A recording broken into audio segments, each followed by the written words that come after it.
Hello বন্ধুরা, তোমার সবাই কেমন আছো? আশা করি সকালে ভালো আছে। তো আমিও ভালো আছি। তো রান্নাঘরে চলে আসলাম ঘরের মধ্যে। তো উনুনে রান্না করছি। তো চলো কী রান্না করছে তোমাদেরকে দেখি। তো এখানে দেখো, ভাতটা হাঁড়ির মধ্যে ছিল, আমি সসপ্যানে ঢেলে নিয়েছি। গরম পড়েছে তো খারাপ হয়ে যেতে পারে, দুপুর অবধি চলতে হবে সেই জন্য। আর এখানে মাছ ভাজা, আর এখানে মাছের ঝোল চাপিয়ে দিয়েছি। বাবুর জন্য করবো মাছের ঝোলটা আলাদা করে। এখানে বাবুর আলু কাটা রয়েছে এই যে।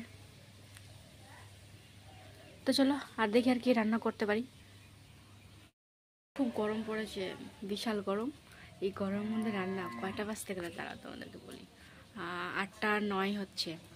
তো চলো রান্নাটা করে নিই তাড়াতাড়ি করে, তারপরে আসি তোমাদের সাথে দেখা করতে।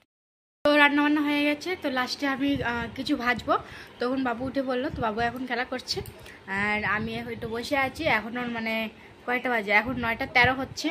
তো চলো আমি পরে আসি। বাবা হচ্ছে স্কুলে যাবে, আর এই মালটা আমি কালকে রাতে যেন কমপ্লিট করে দিচ্ছি। বলছিল যে আজকে সকালে লাগবে, সেই জন্য আমি কালকে রাতে কমপ্লিট করেছিলাম। তো এখনও ফোন করেনি, 9টা বেজে গেছে। খালি বলে রাতের বেলা খাটতে হয়েছে। আর হচ্ছে ঘুমও পাচ্ছিলো, এত পরিমাণে ঘুম পাচ্ছিল। ঘুম থেকে উঠেছি, তাও আবার ঘুমিয়ে পড়েছি। 6টার সময় উঠেছিলাম, আবার আধা ঘন্টা ঘুমিয়েছি, আবার 6:30টার সময় উঠেছি। উঠে এদের তারপরে বাকি কাজগুলো করলাম। বাকি কাজ কি, আজকে শাশুড়ি কাজটা করে নিয়েছে, খুব তাড়াতাড়ি উঠছিল মনে হয়, তো সেই জন্য।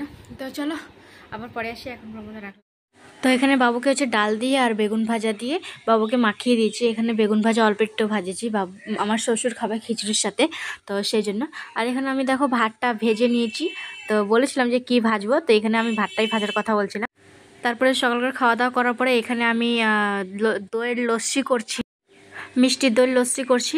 এর মধ্যে হচ্ছে তোমার কি বলো তো, এর মধ্যে হচ্ছে বিট নুন দিয়েছি, আর অল্প পরিমাণে লেবু মনে হয় দিচ্ছি কিনা মনে পড়ছে না, মনে দিই নাই। হ্যাঁ, লেবু দিয়েছি এর মধ্যে একটু লেবু দিয়েছি। আর মানে মিক্সারে ফাটিয়ে নিয়েছি, মিক্সারে ফাটিয়ে এই যেরকম করে একটু চিনি দিয়েছি তো উপর থেকে অল্প একটু, তাই একটু চিনিটা মেল্ট করার জন্য এখানে একটু নাড়াচাড়া করে নিয়েছি গ্লাসে। তো বেশি উপর করে দিলে না একটু ঝাঁকঝাঁক টাইপের তৈরি হয়, খুব খেতেও খুব সুন্দর লাগে। আর এখানে দেখো আমার শ্বশুর দাঁড়িয়ে আছে, ভুঁড়ি দেখা যাচ্ছে। তো শ্বশুর দাঁড়িয়ে আছে, তো জিজ্ঞাসা করছে কি করছো তুমি এখানে। তো বলছে দই। আমি বললাম হ্যাঁ, মাথা নাড়াইছি। তো চলো। তো এখানে আমার শ্বশুর এসেছিলো, তখন থেকে নতুন একটা ইসে নিয়েছি, লজেন্স নিয়ে এসেছি। তো এখানে লজেন্সটা আমার মোটামুটি ভালো লাগেনি। এখানে লজেন্সটা যেন ওষুধের যেরকম গন্ধ, সেরকম গন্ধ আমার মনে হচ্ছে। তো ওই শরবতটা খাওয়ার পরে না, তারপরে হচ্ছে ঘন্টাখানিক পরে বাবু উঠেছে। উঠে আবার বাবুকে হচ্ছে দুধ ভাত খাওয়াইছি। বাবুকের জন্য মাছ ভাত করেছিলাম, তো মাছ ভাত খাওয়াইনি।